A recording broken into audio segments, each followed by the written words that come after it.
A mini Super Tuesday is shaping up this week for Bernie Sanders and Joe Biden. Voters in Missouri, Mississippi, Michigan, North Dakota, Idaho, and Washington will hold their primaries tomorrow. Here to talk about this is Brian Ruddle with the Travis County GOP and Tara Pohlmeier from Progress, Texas. Thank you both for being here. Thank you.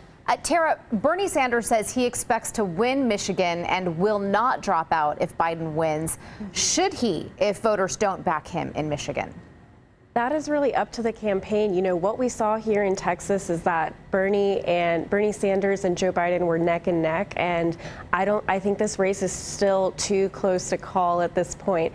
I am seeing, well, since Warren has dropped out at this point, this will be one of our first opportunities to see where some of her supporters go if they do favor a Biden or a Sanders nomination. And so I think that's what I'll be watching for in Michigan. But I still think this race is too close to call. Brian, President Trump is consistently challenging both Bernie Sanders and Joe Biden. Which candidate do you think would give the president the most concern in the general election?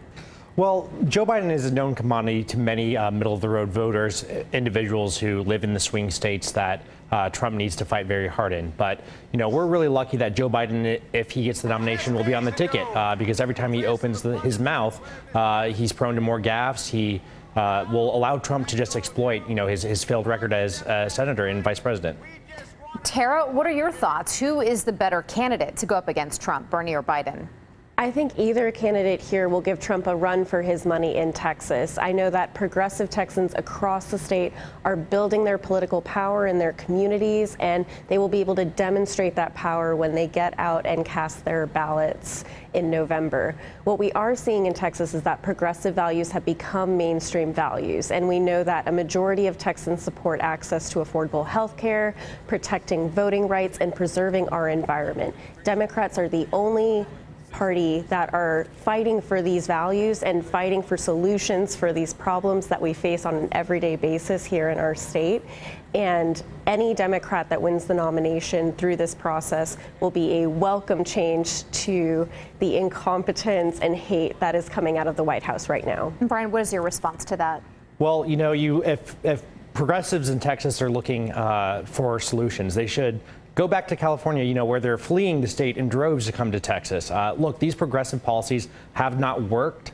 That's why many people are leaving California, leaving these liberal areas on the East and West Coast to come to Texas because the Republican solution, our pro-business policies, our expanding education, our expanding workforce is something that people really want. So I don't think that the Democrats are going to have a real play in Texas in November. Heck, I would love it if the Democrats spent more money in Texas because that means that they're not spending it where it really matters, the industrial Midwest, where they really need to do better because they lost so many voters from the Obama coalition. And if they're planning on going for a Texas comeback, that's going to really open up the map to Donald Trump.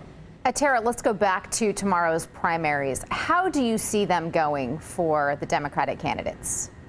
I think it will be really close tomorrow in Michigan. I know that a lot of folks have suffered losses under the Trump administration, and so I think that Michigan voters are hungry for a change, and I do see Bernie and Joe Biden also picking up delegates across the state. And Brian, how do you think tomorrow's primaries are going to shake out between the candidates? Well, Michigan is where everybody's going to be keeping their eye on. Obviously, this is a state where Bernie Sanders came to a surprise victory last election cycle. It's hard to really understand, is the dynamic different, though? You know, are the coalitions the same as it was with Clinton and Bernie 4 years ago? I don't think they are. I think that if Biden is able to continue his momentum right now through this Super Tuesday, it really will change a media narrative to really put Sanders in the rearview mirror. So I think a strong showing from Biden on this mini Super Tuesday could really put the race out of reach. Okay, we are out of time, but Brian, Tara, thank you both for coming in and sharing your perspectives with us tonight. Thank you. Thank you.